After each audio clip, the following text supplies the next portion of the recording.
Good morning students. आज का जो है हम आपका जो टॉपिक है प्लेन, वो आप स्टार्ट करने जा रहे हैं। ठीक है, हम स्टार्ट कर रहे हैं आपका प्लेन। प्लेन का मतलब क्या है? अभी तक हमने पढ़ा लाइन। ठीक है, एक लाइन की इक्वेशन हमने पढ़ी, उसी वेक्टर इक्वेशन, कार्टेशियन इक्वेशन दोनों हमने पढ़ी। ठीक है ना। तो जो लाइन थी, लाइन में लाइन की स्टैंडर्ड इक्वेशन हमने ये की r equals to a plus lambda b। ठीक है, r equals to a plus lambda b। Lambda is point through which the line is passed. जो आपकी लाइन है, मान लो कि ये लाइन पॉइंट है, यहां से एक लाइन पास हो रही है, तो वो लाइन की इक्वेशन होगी। b क्या बताता है आपको? डायरेक्शन बताता है। ठीक है, अब प्लेन की स्टैंडर्ड इक्वेशन आएगी, उसमें सबसे इंपॉर्टेंट जो पार्ट होगा, देखो मान लो कि ये प्लेन है, ये प्लेन है, इसको आप 3D में एज्यूम करो। ठीक है ना, 3D में मान लो कि इस तरह से, जैसे कि आपकी ये बुक है, ये एक प्लेन हो गया, किसी भी एंगल पे हो सकता है, ये एक प्लेन हो गया। ठीक है, इस पे परपेंडिकुलर, इस पे जो परपेंडिकुलर लाइन होगी, जैसे ये प्लेन हो गया, इस पे जो परपेंडिकुलर लाइन होगी, ठीक है, वो आपकी सबसे इंपॉर्टेंट पार्ट है इसका। इसमें जैसे कि ये लाइन को डिफाइन करने के लिए हमें दो चीजों की जरूरत पड़ी, एक पॉइंट की और एक इसके पैरेलल लाइन की, या पैरेलल या इसकी डायरेक्शन की। समझ में आ रहा है ना बात? भाई लाइन के लिए हमें किसकी जरूरत पड़ी है? एक पॉइंट की, जिससे कि ये लाइन पास होती है, दूसरा कि उसकी एक डायरेक्शन की, वेक्टर बी की। अब आपको प्लेन की इक्वेशन के लिए भी आपको दो चीजों की जरूरत पड़ेगी, और वो क्या क्या है? पहला एक पॉइंट, आपको इसमें भी एक पॉइंट चाहिए जो कि प्लेन के अंदर हो। ठीक है, दूसरा इसमें चाहिए आपको नॉर्मल, इसके परपेंडिकुलर, इस प्लेन के परपेंडिकुलर लाइन। ठीक है, उसका वेक्टर चाहिए। समझ में आया बात? तो अगर ये दोनों चीजें हमारे पास है तो हम प्लेन की इक्वेशन निकाल लेंगे। तो इक्वेशन ऑफ द प्लेन जो है आपके पास, तो ये आपका प्लेन बनाया मैंने, इसके परपेंडिकुलर जो लाइन है, मैंने इसको 2D में ड्रॉ करने के लिए यहां से ले लिया। ये आपकी नॉर्मल, हमने इसको कैपिटल N से रिप्रेजेंट करेंगे, और ये नॉर्मल वेक्टर हो गई। ठीक है, तो इस प्लेन की इक्वेशन होगी हमारे पास फर्स्ट, अलग अलग फॉर्म में, अलग अलग तरीके से। जिस तरह से हमने लाइन की इक्वेशन दो तरीके से निकाली थी, एक पॉइंट और एक डायरेक्शन गिवन हो तब, और एक कब निकाली थी हमने? जब दो पॉइंट से पास होने वाली लाइन की इक्वेशन निकाली थी। जब दो पॉइंट गिवन हो तो हमने दो तरीके से निकाली। इसी तरह से प्लेन की इक्वेशन आपकी 3 से 4 आपके फॉर्म है इसमें प्लेन की इक्वेशन के लिए। तो फर्स्ट फॉर्म क्या है आपका इसमें? कि equation of a plane in normal form, और इसमें आपको गिवन होगा, क्या क्या गिवन है? कि ओरिजिन से परपेंडिकुलर डिस्टेंस d, और नॉर्मल का यूनिट वेक्टर, ये जो नॉर्मल है इसका यूनिट वेक्टर, वो आपको गिवन होगा। तो प्लेन की इक्वेशन क्या होगी? तो आप लिखो यहां पर first equation of the plane in normal form, और ब्रैकेट में लिखना पर distance from origin small d and unit vector of normal is n cap. तो इसकी वेक्टर फॉर्म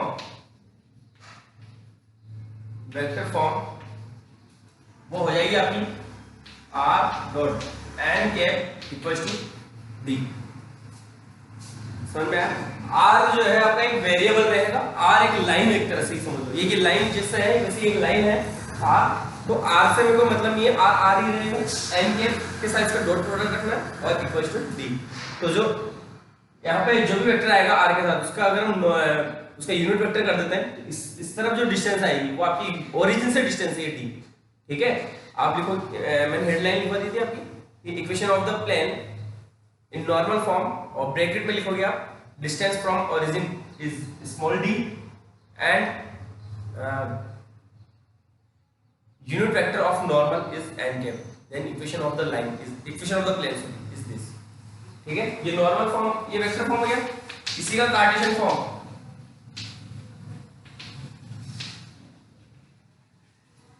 क्या हो जाएगा इसका Cartesian form? Lx plus My plus Nz equals to d। Clear है? ये इसका कार्टेशियन फॉर्म हो जाएगा। अब नेक्स्ट फॉर्म लिखो इसकी इक्वेशन की, फॉर्म नेक्स्ट लिखो, equation of the plane perpendicular to a given vector and passing through a given point. अब के बाद आपको क्या गिवन है? आपको परपेंडिकुलर वेक्टर से मतलब होता है वो नॉर्मल है, ठीक है ना। परपेंडिकुलर वेक्टर क्या है, एक नॉर्मल है। तो अगर एक नॉर्मल का वेक्टर गिवन है और एक पॉइंट गिवन है तो प्लेन की इक्वेशन क्या होगी, आप लिखो यहाँ पे equation of the plane perpendicular to a given vector में लिख लो आप एन बार ब्रैकेट में लिखना and passing through a given point A, तो प्लेन की इक्वेशन हो जाएगी आपकी, वही आपकी वेक्टर फॉर्म जो है। फॉर्मूले में फिर से बोल रहा हूं आपको, ये 11 चैप्टर इतना इजी चैप्टर है, इतना ज्यादा इजी चैप्टर है कि इससे अगर आपको समझ में आ जाता है तो इससे इजी वो चैप्टर ही नहीं है। वो छोटी छोटी सी ट्यूनिंग्स को आपको मैच करना है और जो क्वेश्चन में गिवन चीजें हैं उनको आपको थोड़ा सा मैच करना है और आपका आंसर आ जाएगा, ठीक है ना। बहुत ही इजी चैप्टर है ये 11 चैप्टर। अगर आप इसके फॉर्मूले पे अच्छी कमांड है आपकी और आपने जो क्वेश्चन है उसको समझना सीख लिया, क्योंकि वर्ड प्रॉब्लम आती है, वर्ड्स को अगर आपने समझना सीख लिया, उसकी हिंदी मीनिंग आपने अगर निकाल ली अपने दिमाग में तो 100% आप जो है वो क्वेश्चन कर लोगे, ठीक है। तो अब इसकी वेक्टर इक्वेशन जो है वो हो जाएगी आपकी डॉट इक्वल्स टू 0, ठीक है। और इसी का कार्टेशियन फॉर्म जो है वो हो जाएगा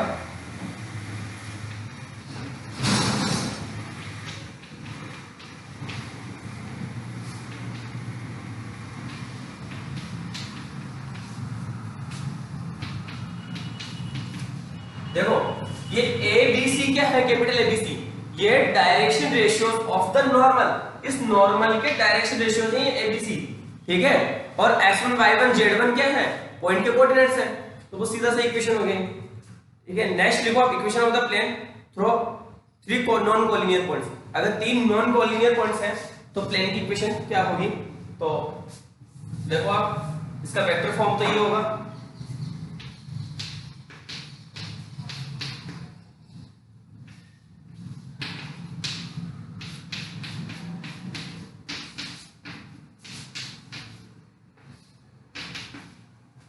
जब हमने क्रॉस प्रोडक्ट किया था 10th चैप्टर में जब हमने क्रॉस प्रोडक्ट किया था तब एक चीज मैंने आपको बताई थी कि कोई भी दो वेक्टर का आप अगर क्रॉस प्रोडक्ट करते हो तो जो आंसर आता है क्रॉस प्रोडक्ट करने के बाद जो आंसर आएगा वो वेक्टर उन दोनों के जिनका आपने क्रॉस प्रोडक्ट किया है, आंसर वेक्टर जो है वो उन दोनों वेक्टर के परपेंडिकुलर होता है, ठीक है। क्या होता है, उन दोनों वेक्टर के परपेंडिकुलर होता है। अब देखो यहाँ पे ये b माइनस ए हमने फाइंड किया, एक वेक्टर आएगा, c माइनस ए फाइंड किया, वो भी एक वेक्टर आएगा। इन दोनों का क्रॉस प्रोडक्ट करेंगे तो क्या आएगा, इन दोनों के परपेंडिकुलर वेक्टर आएगा। तो इन दोनों के परपेंडिकुलर वेक्टर क्या हुआ आपका, जो नॉर्मल वेक्टर जो भी हमने लास्ट में किया वो नॉर्मल हो गया n। तो ये आपका इनडायरेक्टली m को रिप्रेजेंट कर रहा है, n को, इस वेक्टर को रिप्रेजेंट कर रहा है। ये इनडायरेक्टली जो है ये पोर्शन किसको रिप्रेजेंट कर रहा है, n को। समझ में आया, यहां से आप इनको कनेक्शन बनाओगे आपको याद रह जाएगा। b माइनस ए एक वेक्टर होगा, c माइनस ए एक वेक्टर होगा, उनका क्रॉस प्रोडक्ट किया तो इनके परपेंडिकुलर वेक्टर आएगा जो कि आपका क्या कहलाएगा, वेक्टर n कहलाएगा, ठीक है। और ये वही पहले वाला फॉर्मूला हो गया, फिर तो समझ में आएगा। इसी का कार्टेशियन फॉर्म जो है वो आप नोट करना चाहो तो नोट कर लो। कार्टेशियन फॉर्म हो जाएगा इसका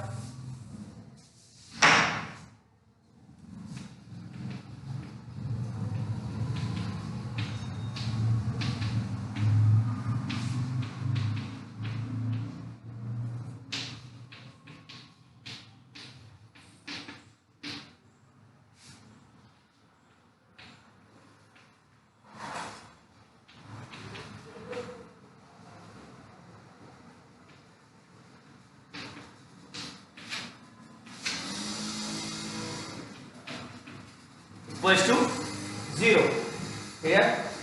फिर एक बार इंटरसेप्ट फॉर्म में प्लेन की equation of the plane in intercept form, मतलब इंटरसेप्ट क्या होता है आपको 11th चैप्टर में याद होना चाहिए, 11th क्लास में 10th चैप्टर में था आपका। इंटरसेप्ट फॉर्म में लाइन की इक्वेशन क्या होती है, इंटरसेप्ट्स होते हैं कि जहां पे x एक्सिस को कट कर रहा है वो x इंटरसेप्ट कहलाता है, जहां y एक्सिस को कट कर रहा है वो y इंटरसेप्ट, और जहां z एक्सिस को कट कर रहा है वो z इंटरसेप्ट, क्लियर है। तो equation of the plane in intercept form लिखो आप, equation of the plane in intercept form, तो वो हो जाएगी आपकी x upon a plus y upon b plus z upon c equal to 1। याद होना चाहिए आपको लाइन की इक्वेशन क्या थी आपके 10th चैप्टर में 11th क्लास में, ये लाइन की इक्वेशन थी। ठीक है, दो कोऑर्डिनेट है तो लाइन की इक्वेशन है, और यहाँ पे तीन कोऑर्डिनेट आ गए प्लेन की इक्वेशन होगी। क्लियर है? अब देखो आगे, हाँ, equation of the plane passing through intersection line of two given planes. लिखो हेडिंग आपके आगे, equation of the plane passing through intersection line of the two given plane. दो प्लेन गिवन है, मान लो कि जैसे कि ये वाला प्लेन गिवन है, इधर वाला, एक इधर वाला प्लेन गिवन है, ये इस तरह से दो प्लेन है, इनकी ये इंटरसेक्शन लाइन है बीच में, इस इंटरसेक्शन लाइन से पास होने वाला तीसरा वो प्लेन है यहां से, उसकी इक्वेशन क्या होगी? तो उसकी इक्वेशन क्या होगी देखो,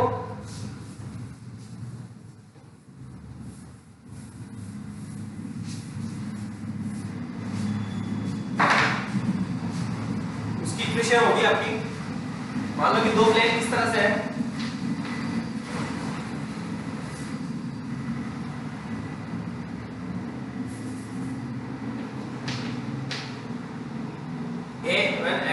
a1x1 प्लस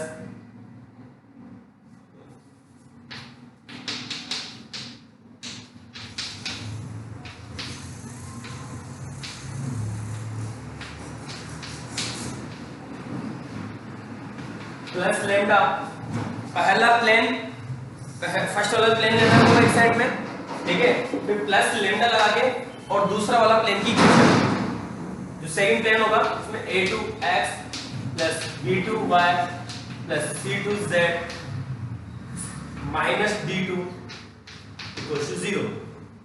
पहला वाला प्लेन प्लस लेमडा अप्लाई करके और दूसरा वाला प्लेन, ठीक है। अब रहेगी बात यहाँ पे लेमडा की वैल्यू निकालना, तो लेमडा की वैल्यू निकालने के लिए आपको क्वेश्चन में अलग अलग कंडीशंस गिवन आएगी। हो सकता है आपको कोई ऐसा पॉइंट दे दे कि जिससे ये पास होता है ये प्लेन, तो क्या करोगे आप, एक्स वाई जेड की वैल्यू, वो जो पॉइंट आपको गिवन है वो आप पुट कर दोगे, वहां से लेमडा की वैल्यू मिल जाएगी, और लेमडा की वैल्यू वापस यहीं पुट करोगे तो आपको प्लेन की इक्वेशन मिल जाएगी। क्लियर है? तो इस तरह से ये आपका ये प्लेन की इक्वेशन हुई। अब कोप्लेनिटी ऑफ टू लाइंस, दो लाइन अगर आपकी कोप्लेनर है, वैसे ये शायद टॉपिक हट चुका है क्योंकि ये आपका ट्रिपल प्रोडक्ट के अंदर आता है कि दो लाइन कोप्लेनर है, इसके लिए क्या कंडीशन होती है, ये कंडीशन आप नोट कर लेना, लिखो आप conditions for coplanarity of two lines, तो वो हो जाएगी आपकी a2 माइनस a1 इसका dot product with b1 cross b2 0।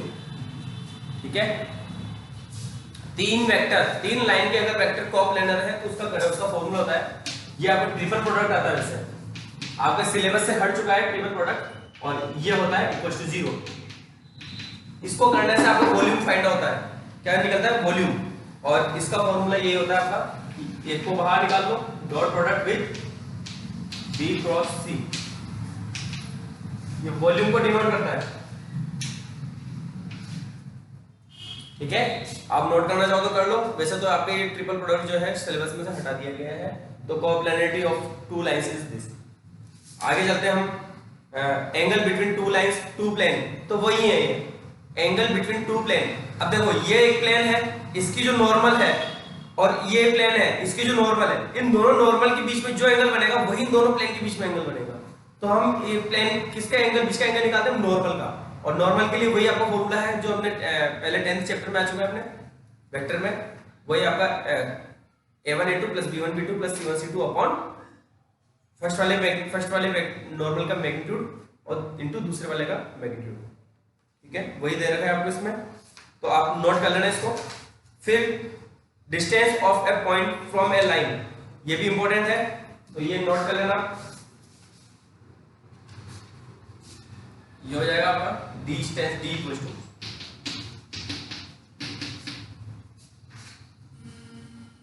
ax1 plus by1 plus cz1 minus d upon a square plus b square plus c square. Distance है आपके positive रहेगी, इसलिए आपका ये साइन आएगा साथ में। Angle between a line and plane, एक लाइन और एक एंगल के बीच का जो एंगल है वो कैसे आप फाइंड आउट करोगे, तो उसका तरीका भी वही है आपका, cos थीटा इक्वल्स टू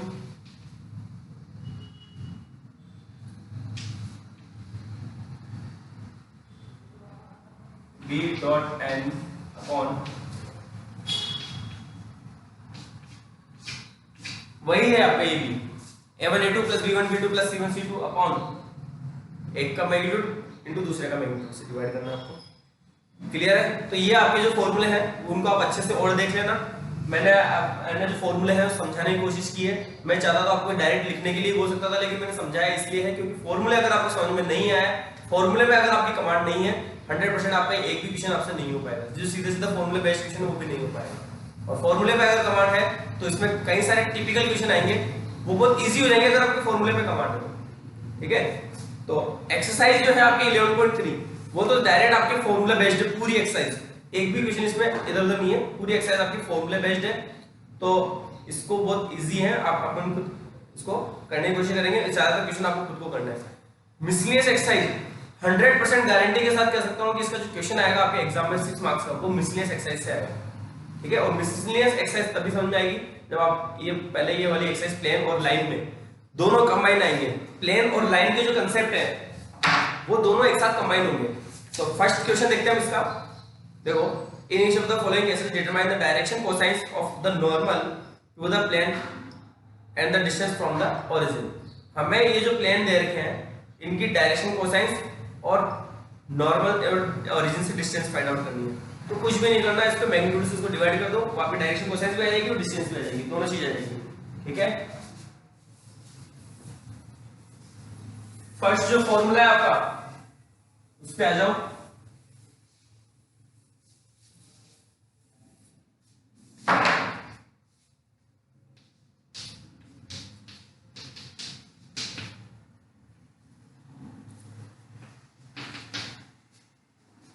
ये आपका बी वाला है, इसके मैग्नीट्यूड से डिवाइड कर दो। हमने अभी लिखा था फर्स्ट क्वेश्चन, जो फर्स्ट जो फॉर्मूला वाला वो था L M L X plus M Y plus N Z equals to D, ये लिखा था। तो एल एम एन कैसे आएंगे? इनके डायरेक्शन को रेशियो है जो है इनके मैग्नीट्यूड से हम डिवाइड कर देते हैं। तो इधर जो आएगा वो डिस्टेंस आ जाएगा, इधर जो आएगी डायरेक्शन कोसाइंस आ जाएगी। यहां लिखेंगे हम magnitude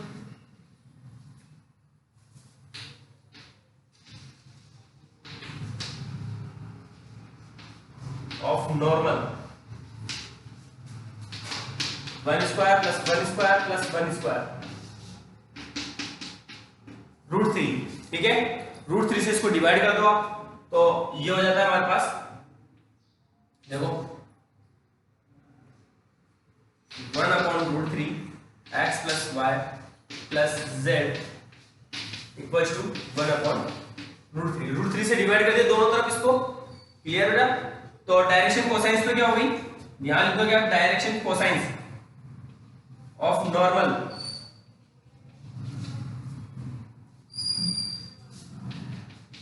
one upon √3, 1/√3 and 1/√3।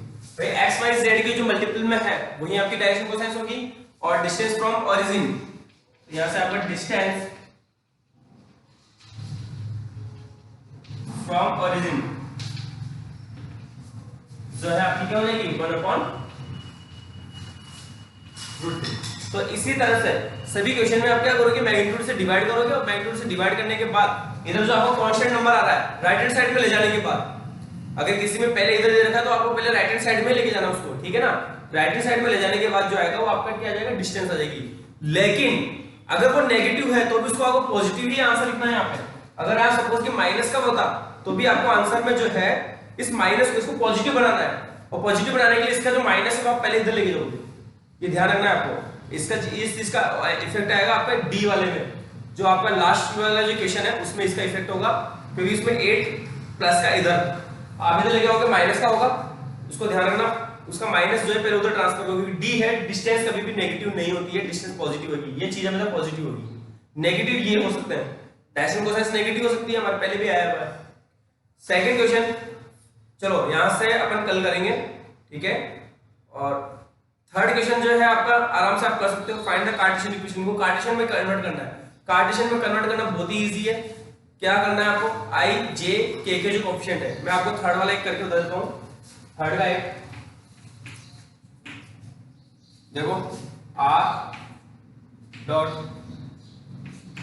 I plus J minus के इक्वल्स टू, कुछ भी नहीं करना, आई जे के जो कोएफिशिएंट है उनको एक्स वाई जेड लिख दो, तो ये X Y minus Z equals to, ये आपका कार्टेशियन में कन्वर्ट हो गया। क्लियर है? तो आगे आप जो है थर्ड आप खुद करोगे, ठीक है, फर्स्ट और थर्ड आप खुद करोगे, सेकंड में कल करो।